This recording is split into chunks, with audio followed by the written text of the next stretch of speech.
प्यारे साथियों नमस्कार। स्वागत है आप सभी लोगों का आपके प्यारा सा ऑनलाइन स्टडी प्लेटफॉर्म साइंस संग्रह के ऑनलाइन क्लासेस पे। साथियों क्लास 10th के आज इस साइंस के सेशन में आप सभी लोगों का मैं अनुसार आप सभी लोगों का हार्दिक अभिनंदन करता हूं, स्वागत करता हूं।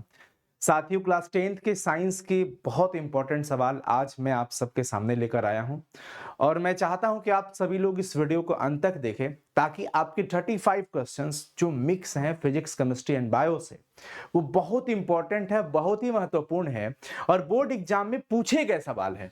तो आप सभी लोग हमारे साथ मिलकर अंत तक इस वीडियो को देखिए और इन 35 क्वेश्चन को एकदम दिमाग में सेट कर लीजिए। आइए स्टार्ट करते हैं बिना किसी देर के। तब तक मैं आपसे एक बात कह दूं, अगर आप इस चैनल पे हमारा ये पहली बार आए होंगे तो प्लीज चैनल को सब्सक्राइब कर लीजिएगा और वीडियो अच्छी लगे तो आप जरूर अपने सभी दोस्तों के साथ एक बार शेयर कर दीजिएगा और कमेंट 2 शब्दों में जरूर कर दीजिएगा। ठीक है जी, चलिए फिलहाल स्टार्ट करते हैं और सेशन को समझते हैं, पढ़ते हैं कि क्वेश्चन क्या है।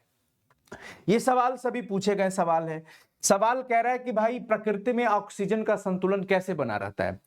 समझने की चीज है, सिर्फ एबीसीडी नहीं करना है बच्चों, समझना है प्रकृति में ऑक्सीजन का संतुलन कैसे बना रहेगा। देखिए मैं आपको दो चीजें बता रहा हूं कि भाई ये जो है पेड़ पौधा हो गया, ये है, और एक यहां पर व्यक्ति हो गया। ठीक है, ये एक व्यक्ति है, मानव है। अब कहानी ये है कि पेड़ पौधे जो है अपना भोजन प्रकाश संश्लेषण के माध्यम से बनाते हैं और प्रकाश संश्लेषण के माध्यम से भोजन बनाने के क्रम में पौधे को 4 पदार्थ की जरूरत पड़ती है। आप सभी लोग जानते हैं कि पौधे जो होते हैं, हरे पौधे, वो स्वपोषी होते हैं और इनको चाहिए क्या क्या, कार्बन डाइऑक्साइड चाहिए, इनको चाहिए जल, इनको चाहिए सूर्य का प्रकाश सनलाइट, और चाहिए पत्ती में उपस्थित क्लोरोफिल। यही चाहिए ना बच्चों। इसके माध्यम से ये क्या करता है, कार्बोहाइड्रेट ग्लूकोज के रूप में जो है ये भोजन बना देता है और साथ में ऑक्सीजन हमें देता है। अब कहने का मतलब है कि ये ऑक्सीजन कहां गया, ये जो ऑक्सीजन है बच्चों मानव के पास गया, हम लोग के पास आया। हो पेड़ पौधों से ऑक्सीजन हमारे पास आया, हम उस ऑक्सीजन को अपने श्वसन की प्रक्रिया में इस्तेमाल करते हैं।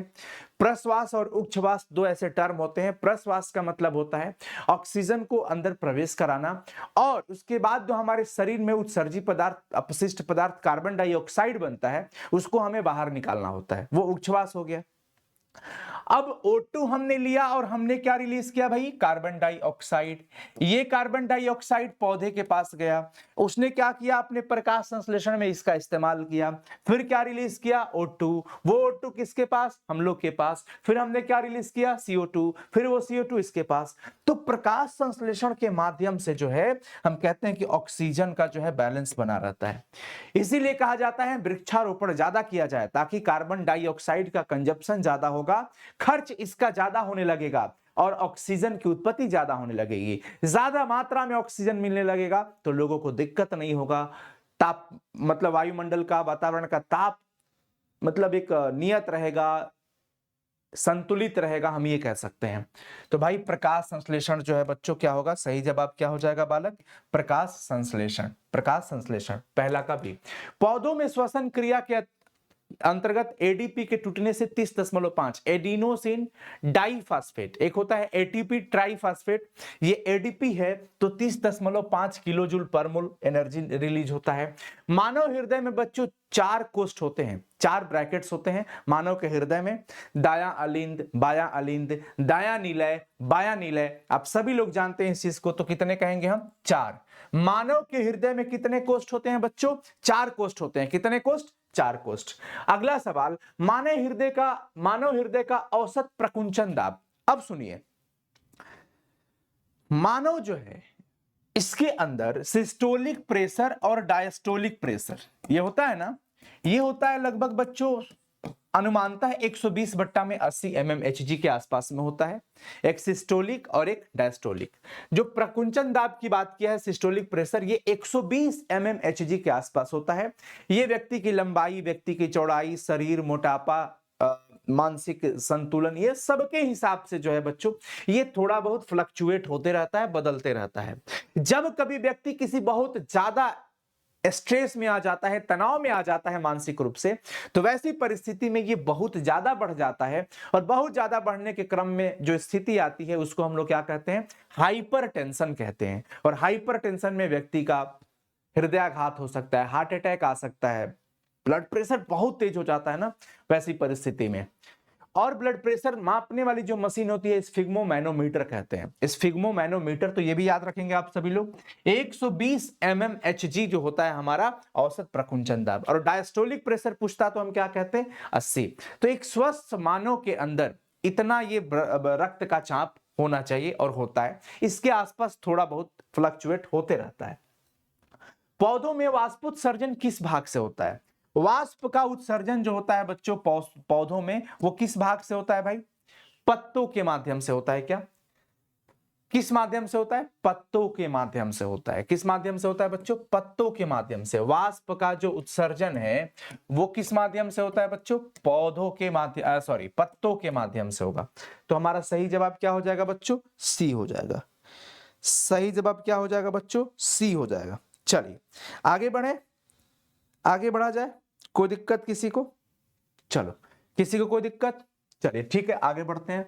विद्युत फ्यूज विद्युत धारा के किस प्रभाव पर कार्य करता है? विद्युत फ्यूज एक ऐसा उपकरण होता है जो हमारे घर के अंदर लगे सभी महंगे उपकरण को ध्वस्त होने से बचाता है, खराब होने से बचाता है। जब भी कभी वोल्टेज ज्यादा होने लगा, फ्लक्चुएट होने लगा, कम बेसी करने लगता है, और अगर फ्यूज नहीं लगा होता है तो कई बार टीवी जल जाता है, कई बार फ्रिज खराब हो जाता है, कई बार मोबाइल फोन का चार्जर खराब हो जाता है।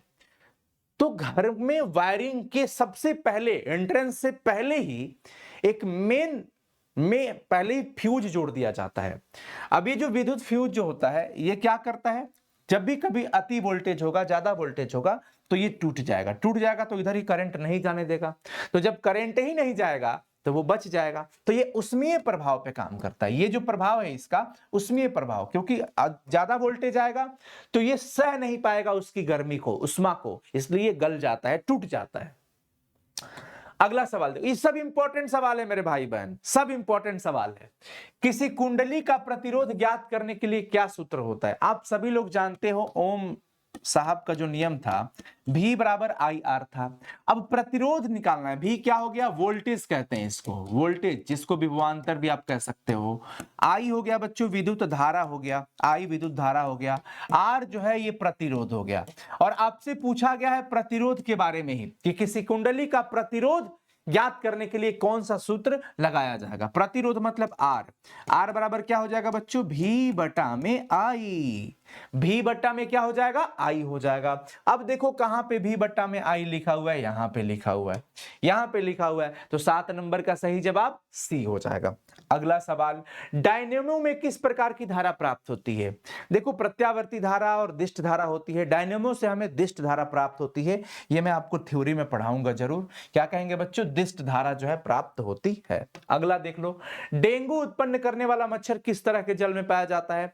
आप सब लोग इस बात से परिचित हैं कि जो मच्छर डेंगू उत्पन्न करते हैं वो साफ पानी में ही ज्यादातर पाए जाते हैं। कहां पे? साफ पानी में, साफ जल के अंदर डेंगू उत्पन्न हो जाता है। निम्नलिखित में से कौन बायोगैस ईंधन का स्रोत है? अब नाभिकीय ऊर्जा जो है बायोगैस का स्रोत नहीं माना जाएगा, लेकिन लकड़ी जरूर माना जाएगा, गोबर गैस जरूर माना जाएगा, कोयला जरूर माना जाएगा, है? लेकिन नाभिकीय ऊर्जा ये नहीं। ये तो नाभिकीय विखंडन, नाभिकीय संलयन, उस समय की परिस्थिति में ये ऊर्जा होती है नाभिकीय ऊर्जा। हीलियम कैसा तत्व है? प्यारे साथियों, हीलियम जिसके पास परमाणु संख्या 2 है, इलेक्ट्रॉनिक विन्यास करोगे तो ये 2 पूरी तरह से भर गया। एस में अधिकतम कितना, के में आप अधिकतम कितना भरते हो? 2। के कक्षा में अधिकतम इलेक्ट्रॉन कितना भरते हो? 2। पूरी तरह से भर चुका है। अक्रिय गैस में कहा जाता है हीलियम हो गया, नियॉन हो गया, helium, neon, argon, krypton, xenon और रेडॉन। ये जो है बच्चों इनको अक्रिय गैस अथवा उत्कृष्ट गैस के नाम से हम लोग जानते हैं। तो ये हमारा क्या हो जाएगा बच्चों? अक्रिय हो जाएगा। क्या हो जाएगा बालक? अक्रिय हो जाएगा। क्या हो जाएगा जी? अक्रिय, इनर्ट कहते हैं अंग्रेजी में।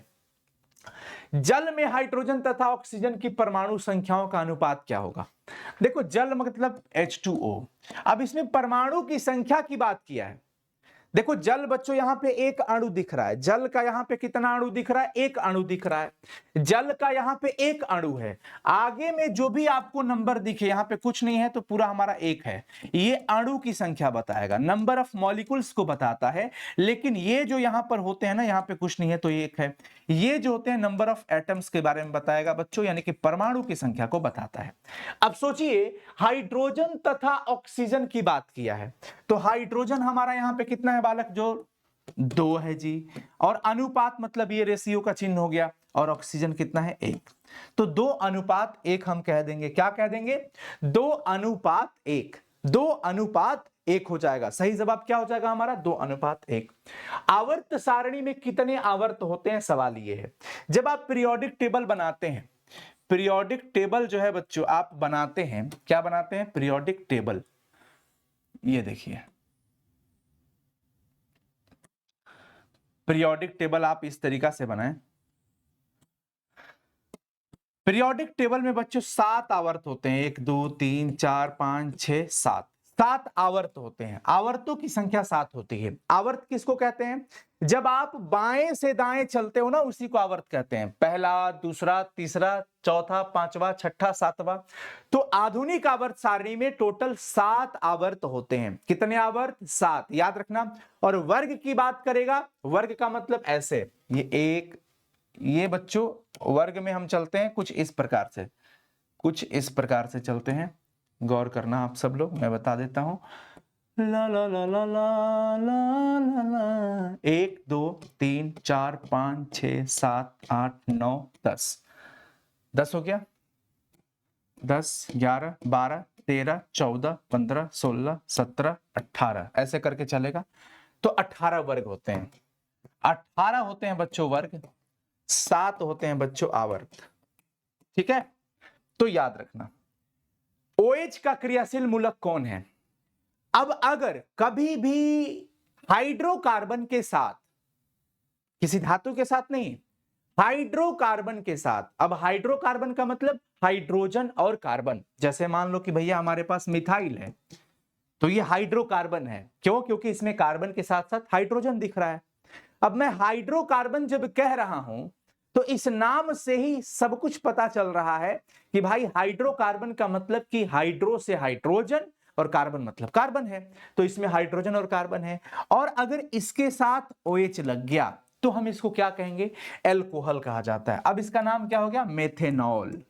क्या हो गया बच्चों, मेथेनॉल। कार्बन तथा इसके यौगिक एक चैप्टर है चौथा, उसमें हम लोग पढ़ेंगे, उसमें हम लोग पढ़ेंगे लाइव क्लासेस में, ठीक है ना। चलिए अब जो है कंटिन्यू हमारी क्लासेस रहेंगी, बीच में चल ही रहा था लेकिन कुछ जरूरी कारणों से मैं थोड़ा सा डिस्टर्ब था, मतलब कामों में।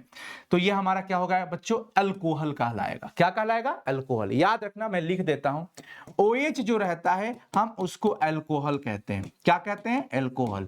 ये जिस भी हाइड्रोकार्बन के साथ दिखेगा, अब ये नहीं कि NaOH दिख गया तो अल्कोहल कह देना, नहीं, वो धातु के साथ है, ये हाइड्रोकार्बन के साथ ही होता है एल्कोहल वाला। CHO रहेगा तो आप उसको क्या कहोगे, एल्डिहाइड कहोगे। क्या कहोगे बालक, एल्डिहाइड, एल्डिहाइड। अगर मान लो COOH रहता है तो क्या कहोगे, कार्बोक्सिलिक अम्ल। ये इतनी चीजें याद रखना, ये 10th क्लास में हमेशा पूछता है, इवन 10th में ही नहीं, ये 12th क्लास में भी पूछता है, ये 12th में भी पूछता है। तो जब आप 12th में आओगे तो मैं आपको ये सारी चीजें बहुत डिटेल में पढ़ाऊंगा। और उसके बाद मान लो कि R एल्काइल ग्रुप हो गया, COR ऐसे रहेगा तो हम इसको क्या कहते हैं, कीटोन कहते हैं। क्या कहते हैं, कीटोन कहते हैं।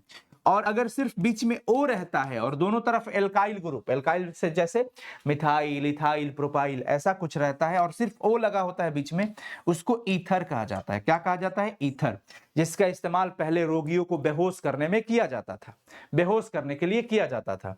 तो यहां पर देख लीजिए आप सभी लोग, अगला जो सवाल है, कृत्रिम वृक्क किन अपशिष्ट उत्पादों को रुधिर से अपवहन द्वारा पृथक करता है। देखिए जी, अपवहन का मतलब हो जाता है बच्चों डायलिसिस। जो डायलिसिस के लिए कृत्रिम वृक्क होता है, जैसे किसी व्यक्ति का किडनी वृक्क जो है, नेचुरल जो बॉडी के अंदर लगा है वो काम करना बंद कर देता है, बंद कर देता है।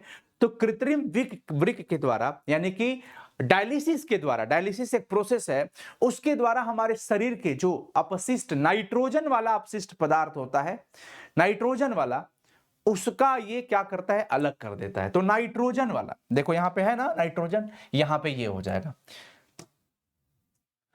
हाइड्रा में प्रजनन किस विधि से होता है? आप सभी लोग जानते हैं हाइड्रा जो होता है, हाइड्रा ये इस प्रकार से, इसमें ये ऐसे रहता है ना जी, है इस प्रकार से, ये हो गया।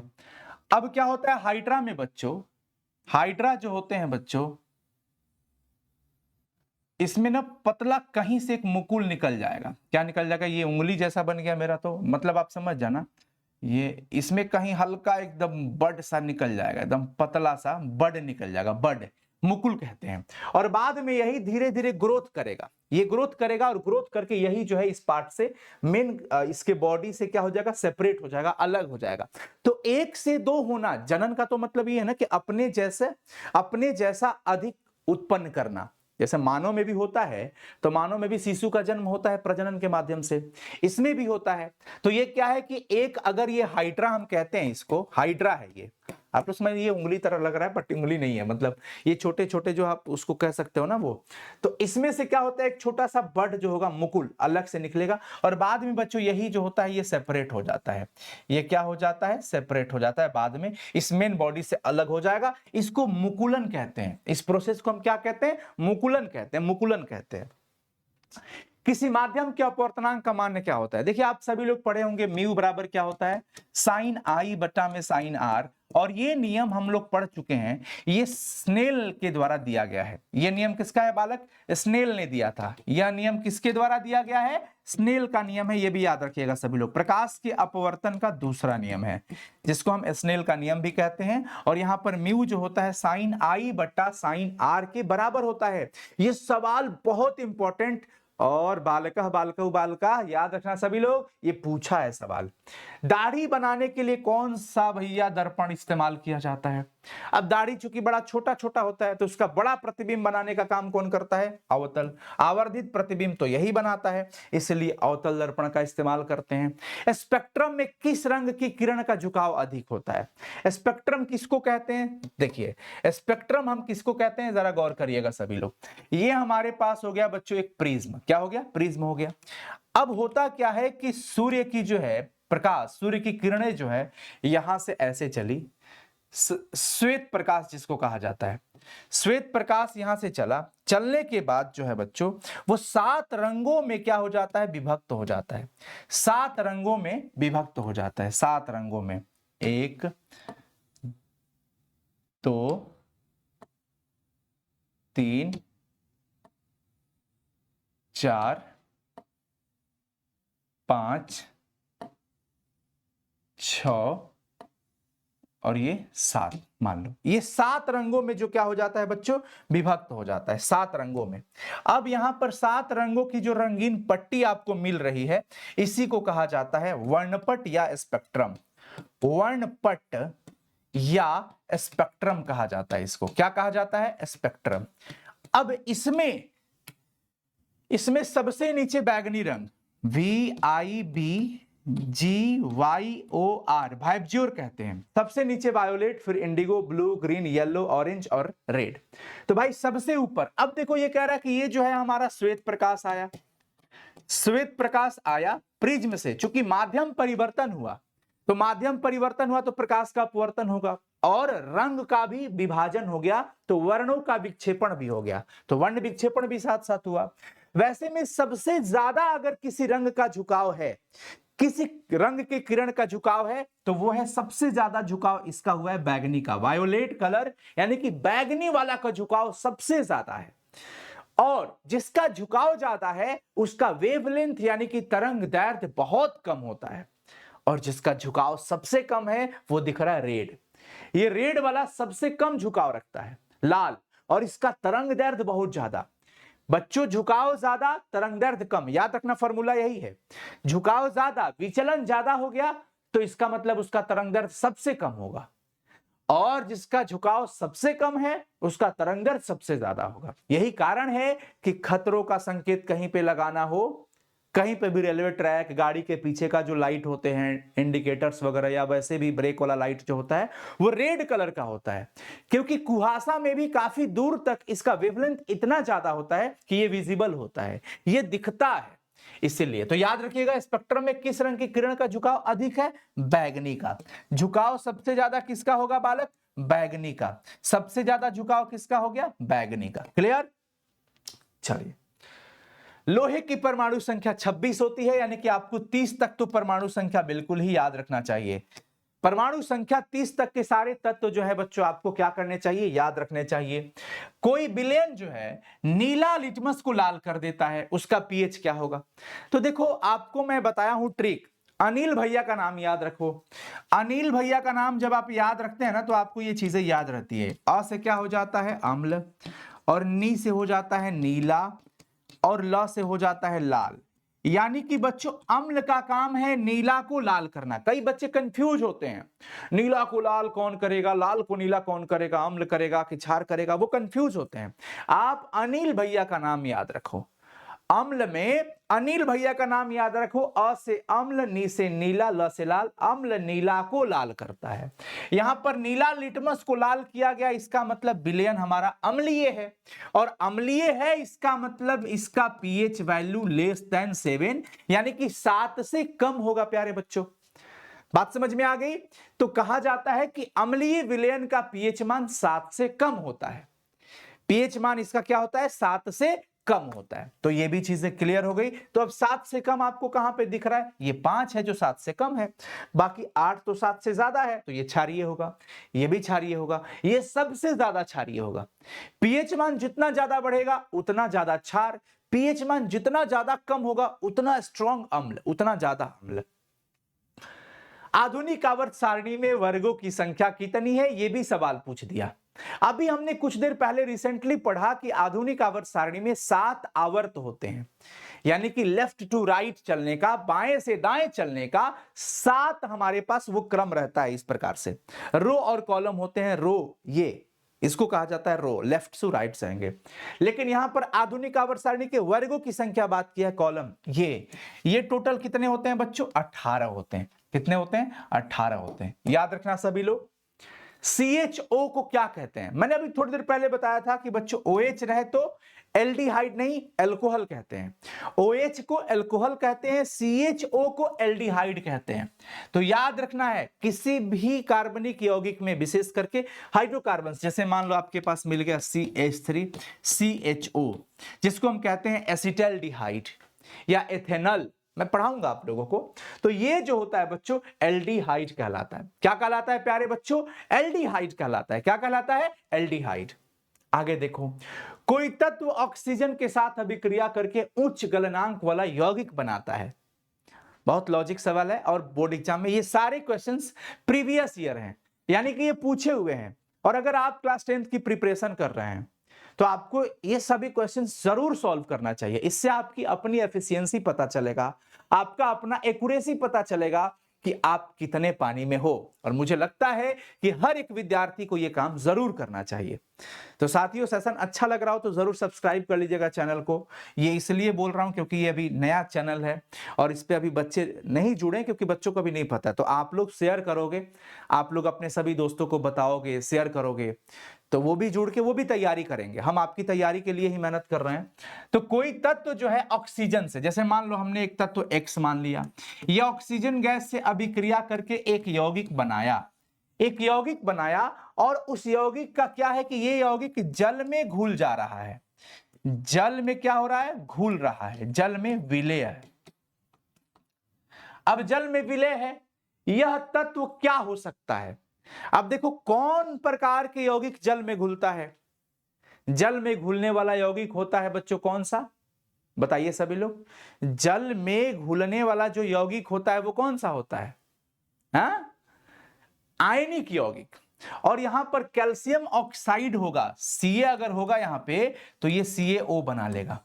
आप सभी लोग जानते हैं, कली चूना के नाम आप लोग जानते हैं, पानी डालते हैं, बुझा हुआ चूना बनता है। हाँ? तो यहां पर ये CaO, यहां पर हम क्या कहेंगे बच्चों? कैल्शियम हमारा सही जवाब हो जाएगा। क्या हो जाएगा?